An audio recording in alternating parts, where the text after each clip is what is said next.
এই বার্তা শুধু আপনাদের জন্য নয়, সারা দেশের মানুষের জন্যই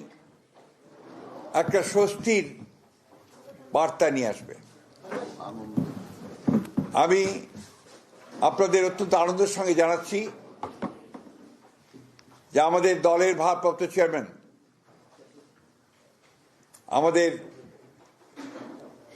কোটি কোটি মানুষের সবচেয়ে প্রিয় মানুষ,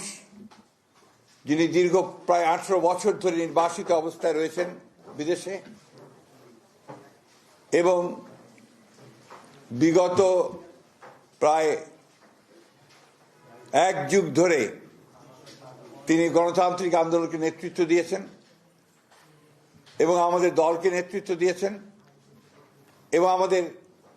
যে গণতন্ত্রের উত্তরণের যে ছাত্র গণ অভ্যুত্থানের নেতৃত্ব দিয়ে